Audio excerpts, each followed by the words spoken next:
Quake 2 uses particles for many things: blood, smoke, bullet impacts, the mighty Rogan, and much more.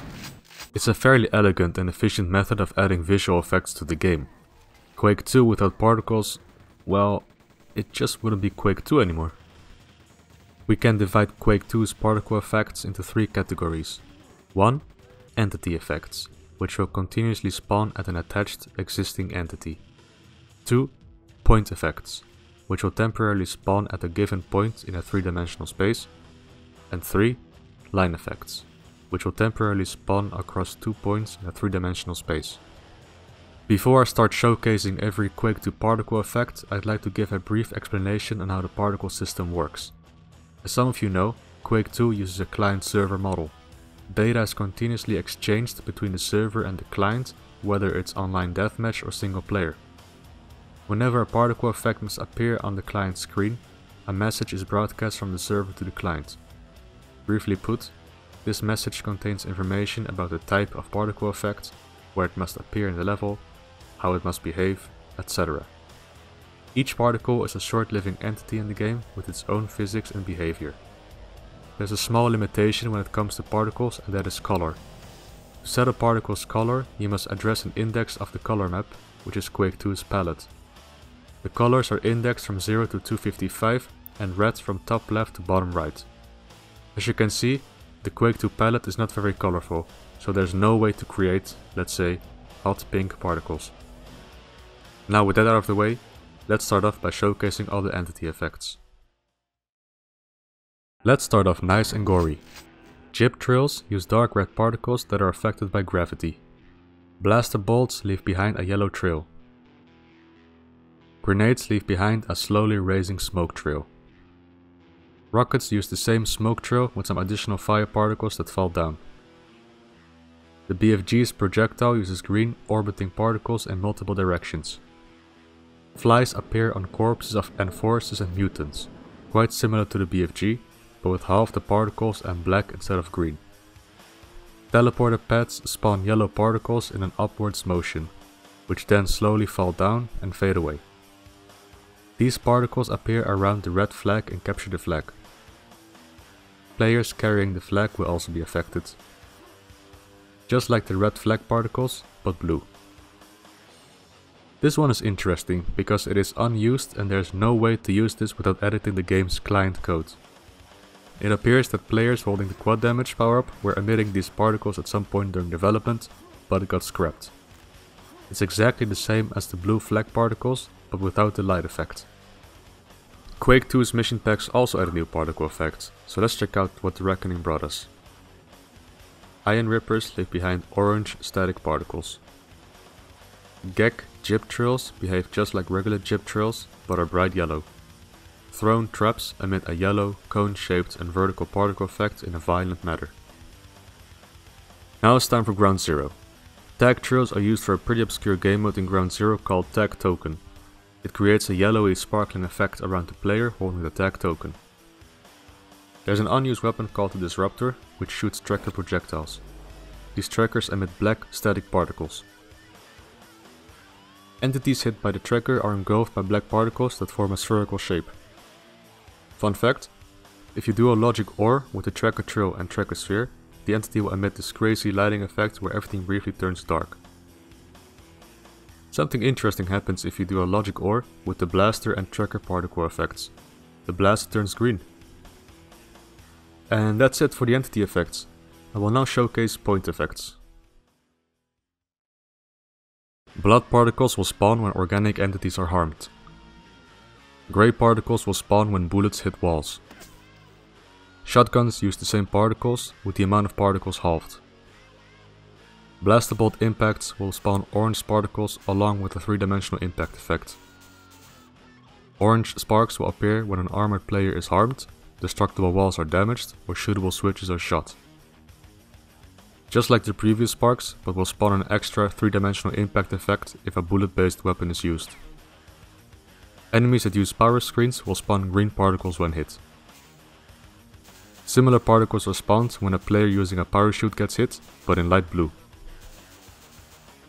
Splash particles can be used in many ways, You can give it an index number between 0 and 6 to determine its color. Index 0 is used if an index outside its boundaries is used.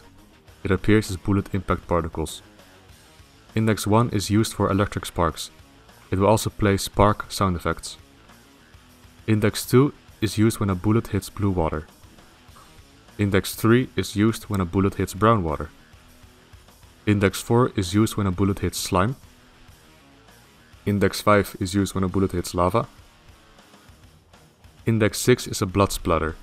Never actually used in the game, but it can be spawned using a target splash entity in level editors. The laser sparks appear at the end of laser beams. These are the most versatile particles you can play with. You can set any color you want from the color map, but also the amount of particles. Quick side note, laser beams can be programmed to use custom colors. To set the color, you assign it a 4-byte value, with each byte being an index pointing to a color in the color map. These 4 bytes are then cycled through, so you can create some cool virtual rave parties using these. Explosions emit pieces of flaming debris that diminish quickly.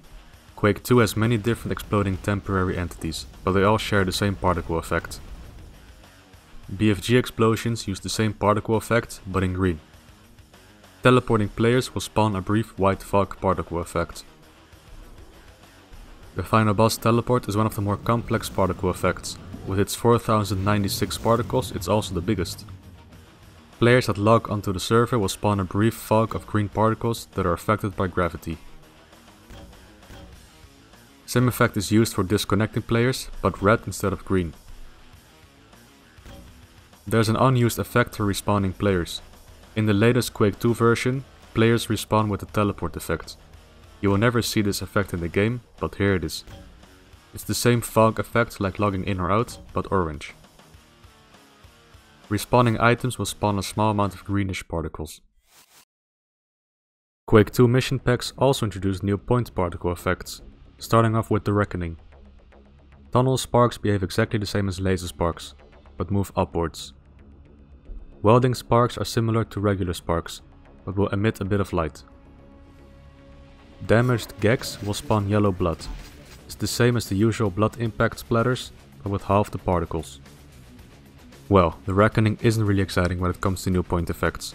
Ground Zero, however, gives us tons of goodies to play with. Remember the green blaster projectiles? A new blast impact effect was made with the green particles instead of orange. Flechettes that hit a surface will pulverize into light blue bits. These spark particles appear when the heat beam hits a solid surface. Steam particles will appear when hitting a liquid surface with the heat beam. Some Ground Zero levels can also spawn steam particles by themselves. The only difference is that these can wait before unleashing steam. A tiny amount of grey particles emit from the chain fist when idle. Similar to the vanilla blood effect, but with 240 particles instead of 60. These will appear when you damage something with the chain fist. Blue particles appear when a mechanical entity is harmed. Tracker projectiles from the disruptor explode in a rather gentle burst of black particles. There's an unused particle effect for the tracker explosion.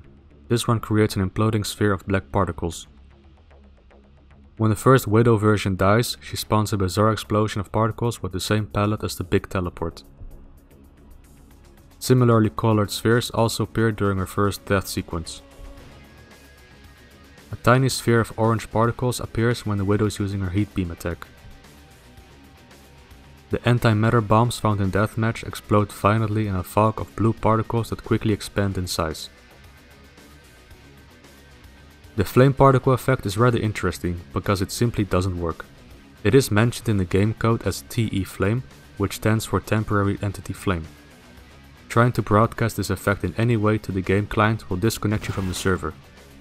Well, I have some good news because I've managed to restore it. So here it is. After being broken and unseen for 22 years, I present to you TE Flame. I'll be honest with you, it's actually pretty cool to finally see it. The last point effect I will showcase is called the generic particle effect in the code. It was presumably used for debugging purposes as it's the most flexible particle effect of them all. You can set the color, number of colors, the direction it should spread to, and the opacity. Unfortunately, this particle effect is tucked away in the game client code and there's no way to exit it without editing your client. Whew, that was a lot of point effects. But we're not done yet. There's a couple of line effects to show. Here they come. It was obvious that I'd start off with this one. The iconic blue whirl spiral is what many people remember from Quake 2. Shooting underwater with bullet-based weapons will create air bubbles. Now onto the mission packs. The Reckoning didn't introduce a single line effect, so we're going straight to ground zero. The Debug Trail. This one is used for, well, debugging. It creates straight blue lines that will take a while to fade out. These are created by forming a line with descending particles. These are pretty neat, since you can set any color you want. Different bubble trails appear when firing your heat beam underwater. Similar to vanilla bubble trails, but these have an extra parameter that allow you to set a distance between each bubble particle. The player's heat beam has these surrounding yellow rings that set off into the distance. What you probably don't know is that there's 3 more unused beam effects. The first one is the corkscrew wait a minute, this doesn't look right. Let me quickly fix that. There we go. The beam now has a spiral of particles surrounding it. The second unused effect is a double corkscrew. The third one is a spray of heat emitting from your gun. I like this one the most personally. I want you to get ready for the last particle effect I'm about to show you. The name is very promising. TE Rail Trail 2. Now imagine an improved and more devastating railgun particle effect. Are you ready for this never seen before particle effect? Yeah, it's broken. It cannot be restored either, unlike TE Flame, because at least TE Flame had existing code to work with. TE Rail Trail 2 only exists by name. A bit of an anticlimax, I know. So that's it, all the particle effects from Quake 2, including unused ones. What is your favorite particle effect? As a modder, did you ever play around with these? Let me know in the comments. And if you enjoyed the video, leave behind a like, since it helps out a lot. And if you enjoy these kind of videos, feel free to subscribe. Thanks for watching, and I'll see you in the next video.